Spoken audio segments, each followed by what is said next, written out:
The first snow of the season for the town of Sycamore, Illinois fell on December 3rd. It was 1957, and though it was already dark, many parents let their kids go play outside and enjoy the flurries. 7-year-old Maria Ridulph and her best friend Kathy Sigmund went to go play after dinner, like they had many nights before. Maria lived at 616 Archie Place, and the girls would often play in a large corner lot where Archie Place met up with nearby Center Cross Street. They made up a game they called Duck the Cars, where they would hide behind a big elm tree at the corner whenever a car drove by, and if either of the girls got hit by the car's headlight beams, they lost. At approximately 6 p.m., Maria's mother Frances left their house to take their older daughter Kay to a nearby music lesson. Frances got home between 10 to 15 minutes later and saw the girls still playing their game, but that would be the last time she saw her daughter, who shortly after had an encounter with a monster.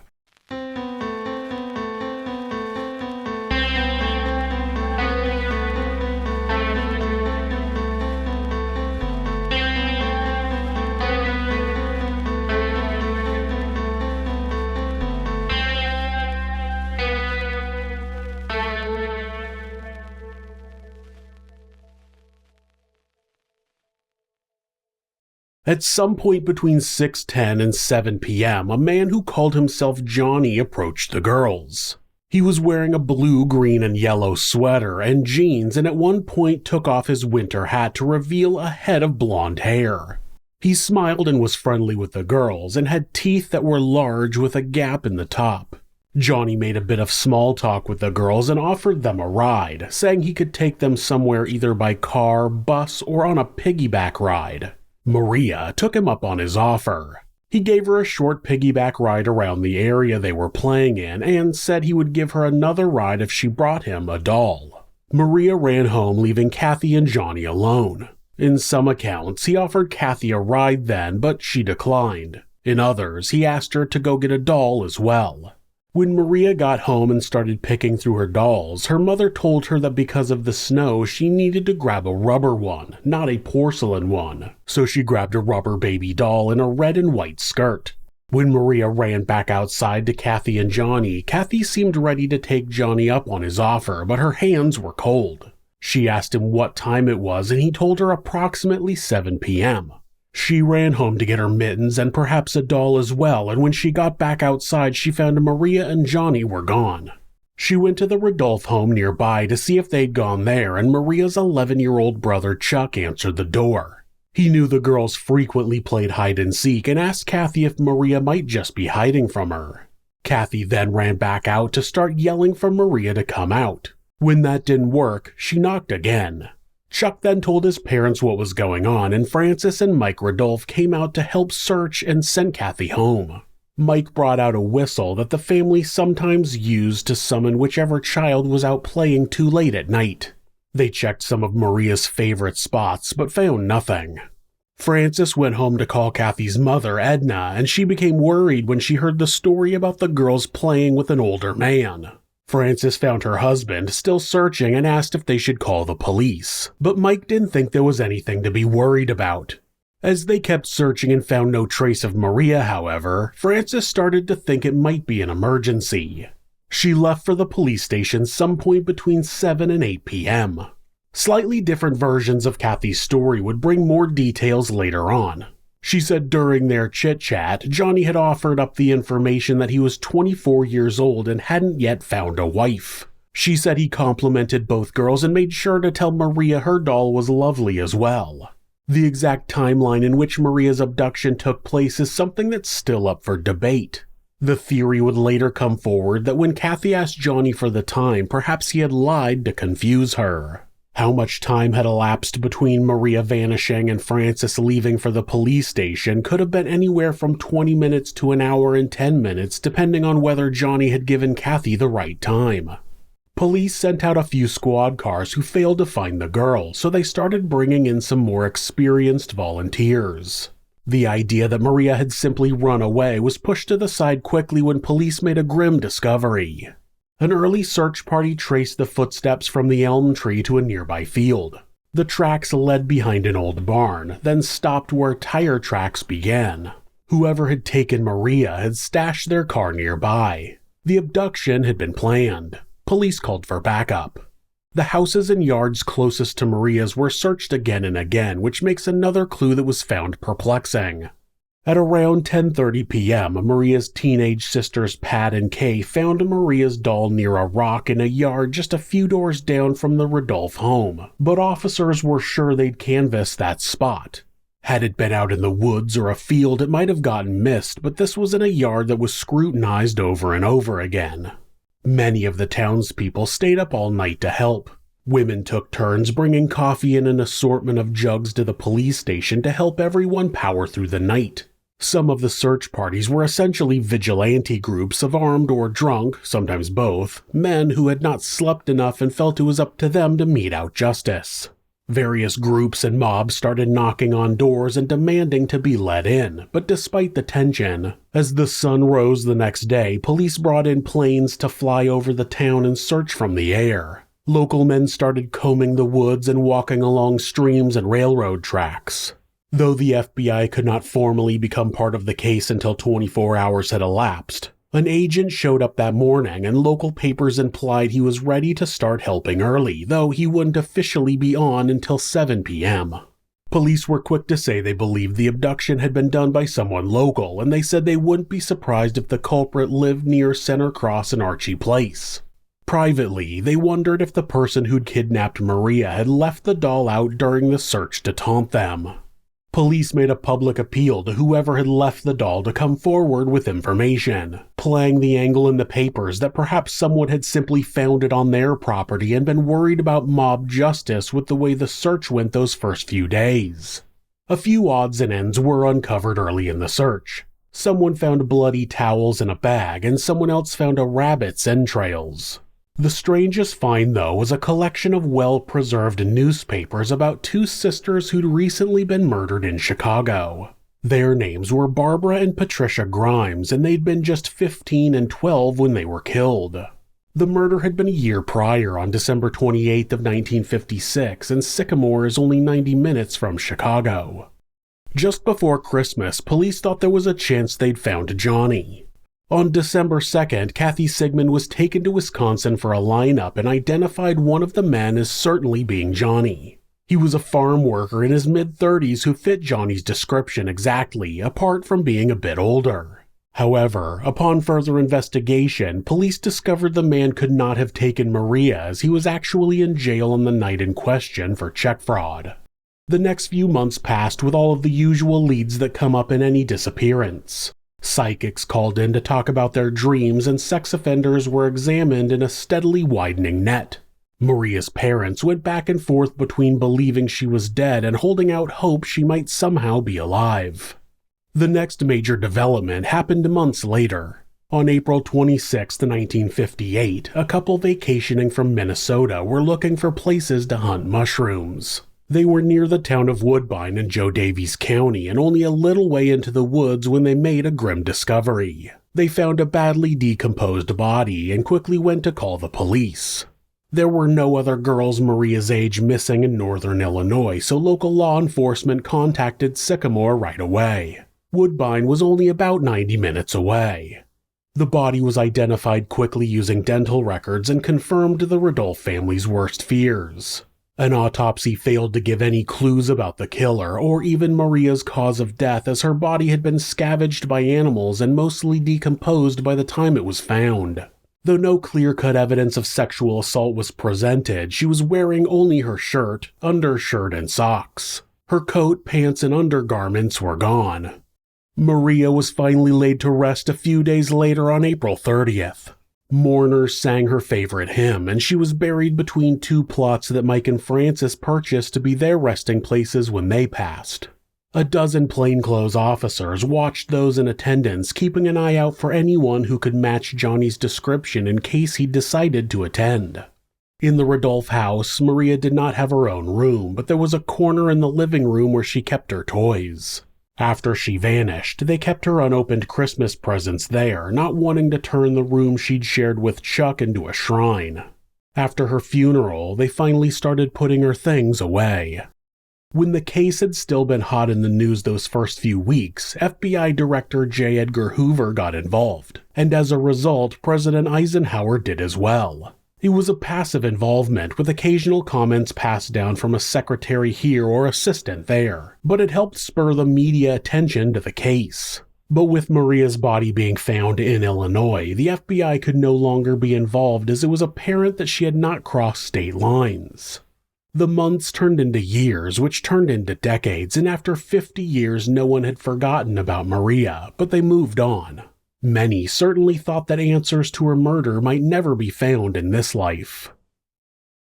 Some who'd followed the case did manage to find closure in 1997, though. A local Sycamore detective named Patrick Solar had been investigating the case on the back burner, but with passion whenever new leads came up.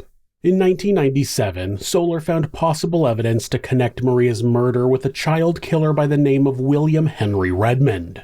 William traveled the country frequently as a carnival worker and had alluded to killing at least a few more girls that law enforcement were never able to pin on him. However, he died in 1992, so any conclusive evidence would likely never be found. Solar pitched his idea to Maria's siblings, who received the theory with mixed results. He also pitched his theory to the media, who took his story, embellished it, and ran articles claiming the case had finally been solved. Solar would later say he was embarrassed about the media's spin on his theory.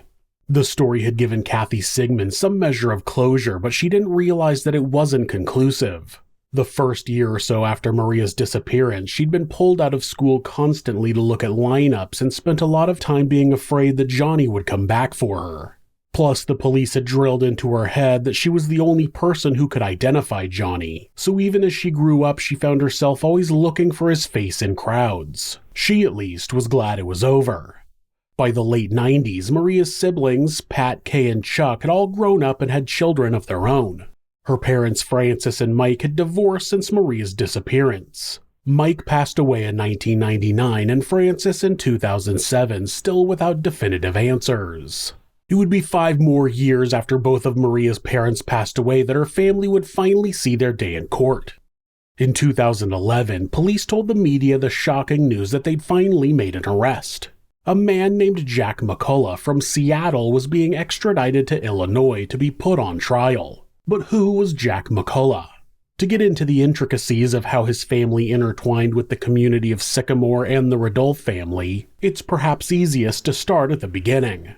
Jack McCullough was not the name that this man had been born with. In fact, as a kid, he went by Johnny. Jack had originally been John Samuel Cherry. He was born near the start of World War II in Belfast in 1939. His father was killed soon after, and his mother, Eileen McCullough, fell in love with an American soldier named Ralph Tessier years later. After the war, she came to America, and by then Johnny was 7 and had a new baby sister, Kathy, who was born in 1945. Eileen and Ralph went on to have 5 more children. Jean in 1947, followed by Bob, then Janet, Mary, and Nancy. Nancy was born disabled and sent to a care home when she was young, which is why she never really talked to the media later on. John took his stepfather's name and stopped going by Johnny at around 13 as he wanted to sound more grown up. John would always recall his childhood fondly, remembering Sycamore as an idyllic place where Maria's disappearance had been the only serious crime the town had ever known. The night Maria vanished, the Tessiers didn't even know where their house key was because they never locked the doors. It was a small town and the Tessiers lived 2 blocks from the Ridulphs over on Center Cross Street. Their family had been among the many to send the Ridulphs a letter offering prayers and condolences when Maria's body was found. Interestingly enough, John Tessier's life had also been somewhat intertwined with Kathy Sigmund's as well. Shortly after coming to the United States, little Johnny was hit by a cab. He spent over a week in a coma, and his parents noted some behavioral changes after the ordeal. It would later come out that the man who had hit him had been Kathy's father. Some have put forward the theory that if Johnny had been the one to kidnap Maria, he'd likely been originally going for Kathy as some kind of convoluted revenge plot. But that theory was never seriously considered by law enforcement. While John recalled a mostly happy childhood and said he got along with everyone, others have disagreed. Some people later came forward and said that they always knew John was a bit of an oddball. One witness claimed that John would sit near the front window of his living room in his underwear and stare down anyone who walked by. Someone else recalled an incident shortly after Maria vanished where John poorly disguised himself as a reporter and started asking questions about her. Of course, John denies both of these claims. Much of what we know about the Tessier family household growing up comes from Jean, who was 8 years younger than Johnny. Unfortunately, a lot of that knowledge comes from Jean's memoir and extensive court testimony about the childhood sexual abuse she suffered growing up. When Jean was still a toddler, Ralph would touch her inappropriately. When she was 6, the abuse escalated to rape. The abuse had escalated because she'd been wearing a dress with no underwear, and her father decided she was looking for sex or trying to seduce him. Of course. None of her other sisters have come forward to claim sexual abuse, but none of them have come forward to defend their late father either. Jean says her brother Johnny would abuse her throughout her childhood as well, the worst of which Jean would eventually testify about in court. In a story with several differing accounts, perhaps it's easy to skip ahead to 2012 when Jean and John, now Jack, found themselves in court. During the investigation into Maria Ridulph's murder, Jean ended up confiding in law enforcement about the sexual abuse she'd suffered at the hands of her father and brother, recounting an especially horrible event when she was 14 and John had raped her before offering her to his housemates. State's Attorney Clay Campbell, who was working with the prosecution, tried to talk Jean into holding a separate trial first to charge John with rape, as that would make the murder trial much easier.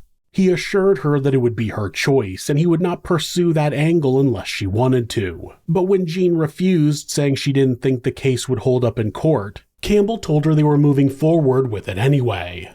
Jean had been hesitant for a variety of reasons. The crime had happened in 1962, but she didn't know what day. She also didn't know the names of the other men who'd raped her, and there was no evidence. Despite that, Jean told her story in court in as much detail as she could remember. And to provide evidence of a pattern of attraction to young girls, the state brought in another girl who'd been a victim of John. John had had a variety of careers throughout his life. He tried unsuccessfully to be a photographer, worked odd jobs, and for a time after he came back from serving in Vietnam, he'd been a police officer. It was during that time that he allegedly took advantage of another teenage girl. Michelle Weinman had been a 15-year-old runaway who'd ended up staying with John when she felt unsafe at home. She'd end up there because he was a police officer and deemed someone safe to watch over her. At first, John seemed to be trying to be a father figure to her, but the longer she stayed with him, the more it seemed he was courting her. Things escalated one night when he approached her while she was sleeping and started performing oral sex on her. He tried to get her to come to bed with him, but she refused and he left her alone. She left the next day and went to the police, and he was eventually fired. John claims that Michelle asked him to touch her sexually and that he began to initiate sex with her but stopped. Despite Michelle and Jean's testimony, the case fell through for all the reasons Jean thought it would, and John was found not guilty. John denies any of that ever happened, but during an FBI interrogation in 1958, he did admit to having some kind of sexual play with at least one sister, but said the incident was when they were children. Since John is 8 years older than Jean, whatever happened when John was a teenager and Jean would have been between 4 and 8 years old. In any case, the rape trial concluded and the murder trial began, and with it came the story of just how John had been arrested for the murder of Maria. It turns out it was his own family that turned him in. John had been estranged from his family since around 1980, but Eileen had come down with cancer in 1993, and that Thanksgiving was going to be her and Ralph's 50th wedding anniversary, so they wanted to renew their vows. John attended and brought his kids as they wanted all the grandchildren there. Apparently, at some point during the ceremony, John snuck up behind Jean and grabbed her crotch. Near the end of that year, as Eileen was in the hospital and Janet and Mary were keeping her company, she blurted out some kind of confession. What exactly she said, Janet and Mary are in disagreement about, and their testimonies differed. Mary does agree that her mother said something along the lines of, "John did it," but said it was a vague statement. Janet says it was more specific, and Eileen mentioned specifically those two little girls. She also says their mother said, quote, "You have to tell someone." Mary told Janet not to do anything and to let their mother die in peace, and when Janet reached out to Jean, she agreed. In either December of 1993 or January of 1994, Eileen became comatose. Janet decided she would do the right thing and call the police anyway. A detective came to her apartment, but when he learned Eileen was not likely to wake up before she passed, he told Janet there wasn't much of a chance of anything happening. Eileen died on January 23, 1994. John was told he would not be welcome at the funeral. Jean, at some point during her adulthood, confided in her sisters about the sexual abuse she'd suffered at the hands of John, so that was likely what caused the rift, but John claims he didn't talk to his family because they just drifted apart. Ralph passed away in 2006 and he was barred from attending that funeral as well. Along with Eileen's death comes the story of how John Tessier became Jack McCullough. John started going by Jack when he got a trucking job where two of the drivers were already named John, so his boss told him if he wanted the job, he needed to be Jack. He liked the new name and stuck with it even after he left. Around that same time, he proposed to his girlfriend, but word got back to his ex-wives and one of them sent a nasty letter to his fiancée telling her not to marry him. He decided to change his last name both to honor his mother and to keep some measure of privacy because he didn't talk to his family anymore anyway. Plus, that way his new wife wouldn't be the third Mrs. Tessier and would be the first Mrs. McCullough. In 2008, a friend encouraged Janet to reach out one more time to the police and tell them her story. She sent a short email telling the police it was the last time she was going to try to bring them the story and found that things had changed. There were fresh faces in the department and they wanted to reopen the case. Investigators had their eyes on John back in 1958 because he lived nearby and fit the description. John had not been home the first time the FBI stopped by, but Ralph and Eileen told them that John had been in Rockford on December 3rd trying to enlist. They said he called home around 7:10 for Ralph to come get him, and the men didn't get home until about 9 p.m. On December 9th, police brought John in. He maintained his innocence and even passed a polygraph test. The version of the story he gave then was that on December 2nd, he'd been in Chicago getting a physical to see if he could enlist in the Army. He had tuberculosis when he was 3 and his lungs showed a spot that concerned the recruiters, so they said they would take a more in-depth look the next day and gave him a voucher to stay in the city that night. He stayed at the YMCA, and the next day they still weren't sure if they could take him. They said he needed a letter from a family physician assuring them that the spot was benign. That was around noon, and his train to go back home wasn't leaving until 5:15, so he took in the sights. He wandered the city and ended up at a burlesque show. The train took him to Rockford and he got out about 6:45 p.m., then wandered around until he found a phone at the post office and made a call at 6:57 p.m. to tell Ralph to come get him. John stopped at a nearby recruiting office as it would save him time if he could just come back to Rockford the next day. He found a few people still working and talked to them. One recruiter brought him inside to speak with someone else and they talked until about 7:30. Both men corroborated his story and also remarked that they hadn't liked John much. Then John went off to a nearby diner to wait for Ralph. He had a slice of pie and chatted up the waitress, then Ralph got him sometime after that. And by the time they got home, the search for Maria had begun. The next day, John took a train back to the recruiter's office and spoke with a staff member named John Oswald. When speaking with police soon after, Oswald recalled numerous things he found to be odd about the encounter. John went out of his way to bring up Maria's abduction and joked about how it was a good thing he was at the recruitment center the night before. Oswald also noted a small cut on John's lip, but it could have just been from shaving. John also went out of his way to show Oswald a bizarre diary he kept with the names and measurements of various teenage girls he knew. Perhaps the most concerning aspect of the conversation happened by accident. Oswald got a call from his landlady who happened to have the surname of Grimes. After the call, John asked Oswald if she was related to the Grimes sisters who had been killed in Chicago the previous year. Oswald said he didn't know, and unprompted, John began to tell him about the case in great detail. Interestingly, that's the same case where a collection of newspapers about the case was found hidden in Sycamore during the search for Maria. Due to his extensive alibi with numerous witnesses backing him up, police crossed John off their list. And because Kathy was already looking at so many lineups, they didn't add his photo to the pile. They didn't have Kathy look at John's photo until 2011, and though she did pick him out, it was decades later. When police realized John may have done it, they started to wonder if maybe the original timeline for the abduction had been wrong. If Maria had been kidnapped closer to 6, John could have theoretically driven his car back to Rockford in time to make the call. He was unaccounted for from noon until 7 that day, so if the abduction had been earlier and he made the call on the outskirts of Rockford, not the downtown post office, he might have done it. He'd also really gone out of his way to be memorable to the recruiters that night, even telling one man he'd tried to join the army before but had been rejected for being unstable. Perhaps he thought that was appropriate small talk because he was a bit unstable, or perhaps he was going out of his way to be remembered at the recruitment center should anyone question his whereabouts.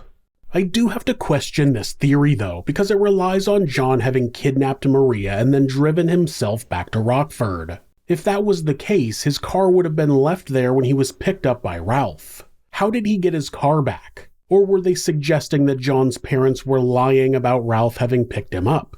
And it was confirmed that John was in Chicago, so how did he get back to Sycamore in order to kidnap Maria? There are a lot of unanswered questions with this theory.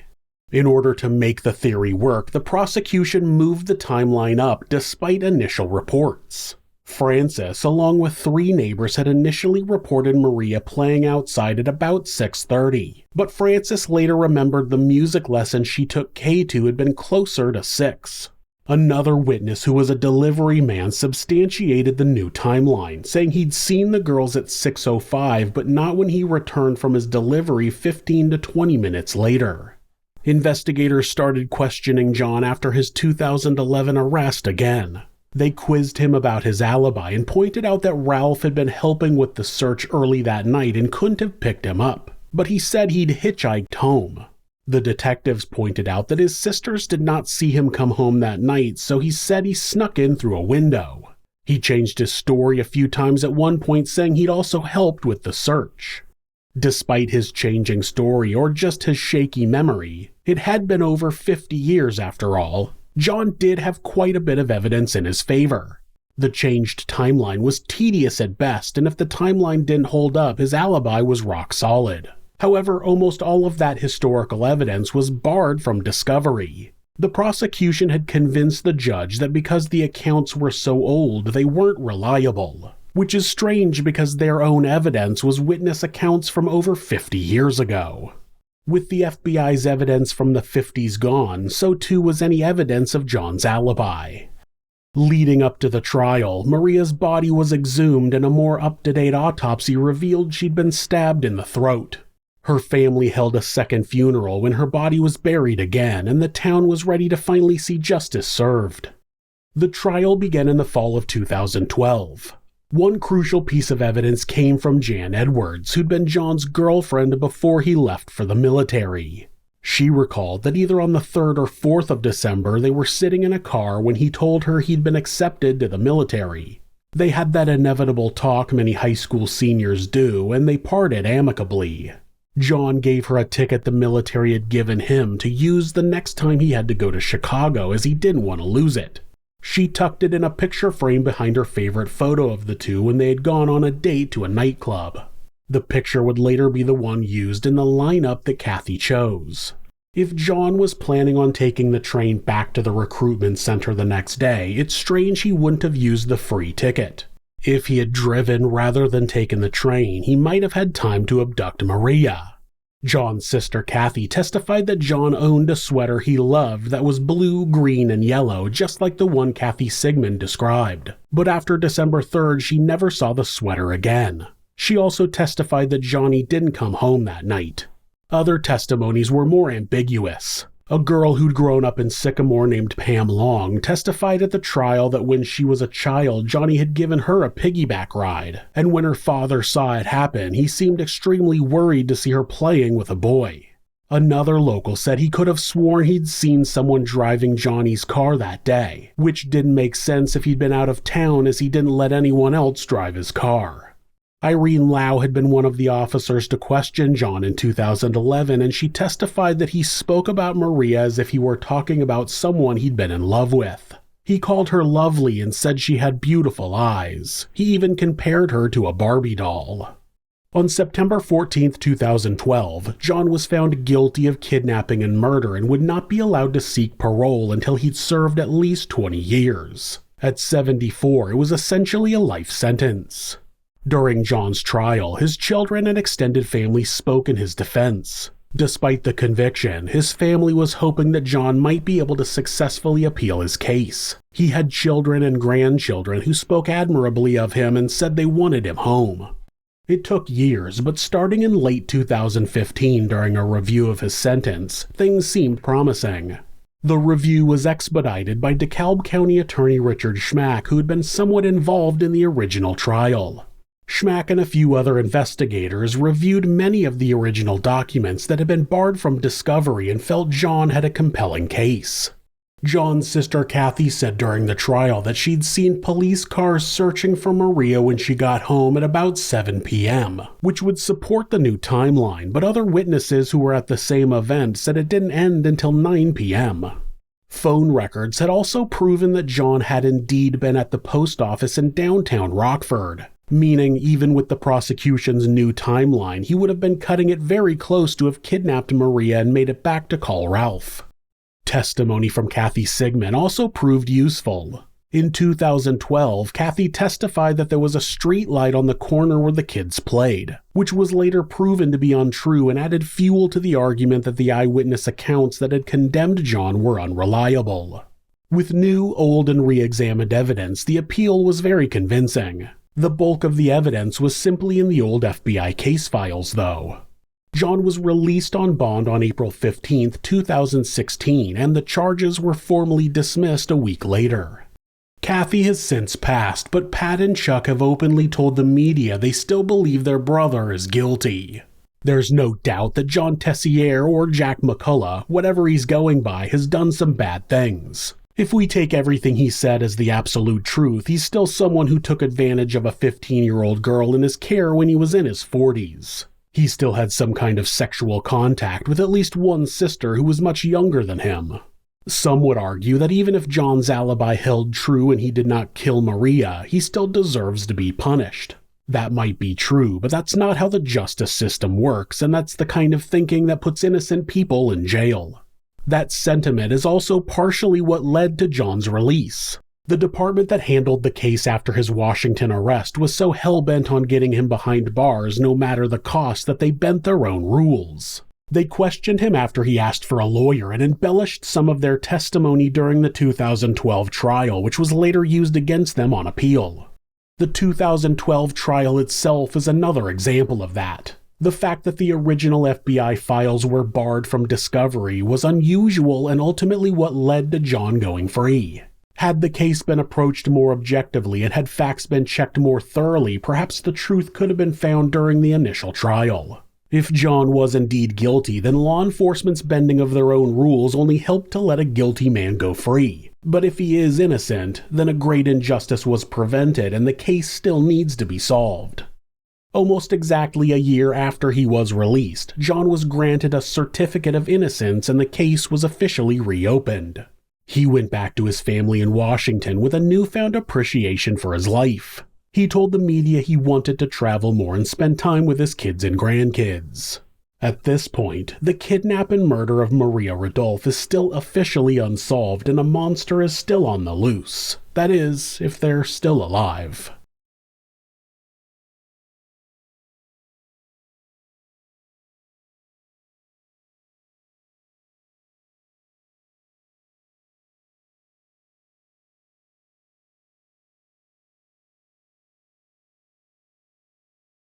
If you're a fan of true crime, hit subscribe and turn on notifications so you don't miss an episode. You can also hit like or leave us a comment. You can check out our other show, Somewhere Sinister, on YouTube or anywhere that you listen to podcasts. If you'd like to support the show, check out our merchandise at thisismonsters.com. The link is in the description. Thanks again, and be safe.